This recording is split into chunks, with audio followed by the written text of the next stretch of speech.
বাংলাদেশে গত ৬ মাসে বিষধর রাসেলস ভাইপার সাপের কামড়ে অন্তত ১০ জন মারা গেছেন। এই ধরনের সাপের আক্রমণ বেড়ে যাওয়ায় উত্তর পশ্চিমাঞ্চলের কিছু এলাকা ও পদ্মা তীরবর্তী কয়েকটি জেলা ও চরাঞ্চলের মানুষের মধ্যে এই সাপ নিয়ে আতঙ্ক তৈরি হয়েছে।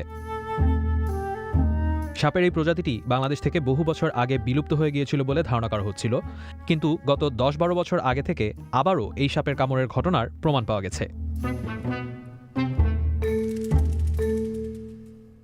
বাংলাদেশের রাসেলস ভাইপারের পুনরাবির্ভাব ও এই সাপ থেকে মানুষের ঝুঁকির বিষয়ে গবেষণা করেছেন চট্টগ্রাম বিশ্ববিদ্যালয়ের প্রাণীবিদ্যা বিভাগের অধ্যাপক ফরিদ হাসান। তিনি বলছিলেন, বাংলাদেশের বিভিন্ন এলাকায় স্বল্প সংখ্যক রাসেলস ভাইপার সাপ সবসময় ছিল, কিন্তু বংশবিস্তারের মতো পরিবেশ ও পর্যাপ্ত খাদ্য না থাকায় এই সাপের উপস্থিতি এতদিন তেমন একটা বোঝা যায়নি। ফিরে আসার যে কারণগুলো, বরেন্দ্র এলাকায় সাধারণত আগে একটা ফসল হতো, একটা ফসল হলে অন্য সময়টা মাঠ খালি থাকতো, এদের খাবার অভাব হতো। খাবার বলতে গিয়ে মূলত ইঁদুর। তো এখন ফসল যখন একাধিক হওয়া শুরু হলো, তাহলে ফসলের জমিতে তো ইঁদুর থাকে, এরা পর্যাপ্ত ইঁদুর পাওয়ার ফলে এদের রিপ্রোডাকশনটা তখন বেড়ে যায়। এই সাপগুলো কিন্তু ডিম দেয় না, বাচ্চা দেয়। বাচ্চা সরাসরি দেওয়ার ফলে এদের রিপ্রোডাকশন রেটটা হাই হয়, এবং বাচ্চাগুলো দেখা যায় পানিতে গেলে কচুরি পানা থাকলে সেটাতে শেল্টার পায়। এছাড়া বর্ষাকালে নদীর পানি বাড়ার ফলে ভারতের নদ নদী থেকে ভেসেও এই সাপ বাংলাদেশে প্রবেশ করতে পারে।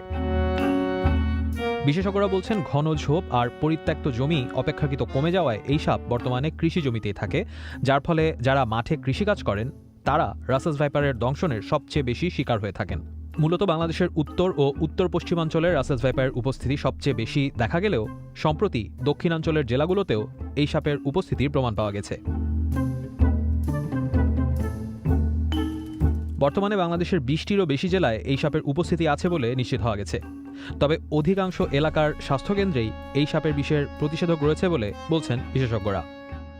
খুব দ্রুত যদি চিকিৎসালয়ে যাওয়া যায়, তাড়াতাড়ি বলতে গিয়ে ১০০ মিনিটের মধ্যে গেলে সবচেয়ে ভালো, আপনার নিকটস্থ হেলথ কমপ্লেক্সে, তাহলেই কিন্তু এর সমাধানটা অনেকটা এগিয়ে যায়। এবং এমনকি এখন যে জায়গাগুলোতে এগুলো শুরু থেকে আছে, প্রায় উপজেলাতেই এখন কিন্তু অ্যান্টিভেনম দেওয়া, যদিও এই অ্যান্টিভেনমটি পার্টিকুলার এটির জন্য না, ৪টা সাপের জন্য একত্রে। এটি ভারতেও ব্যবহৃত হচ্ছে, আমাদের দেশেও হচ্ছে, এবং এটা ভালো ফলও পাওয়া যাচ্ছে। পাশাপাশি মাঠে কাজ করার সময় বেশ কিছু সতর্কতাও অবলম্বন করার পরামর্শ দিচ্ছেন বিশেষজ্ঞরা।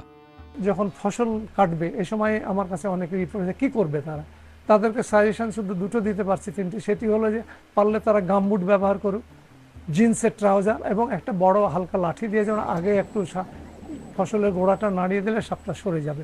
আর যদি কামড় দিলে কোনো দেরি না করে সরাসরি মেডিকেল কলেজে নিয়ে যাও।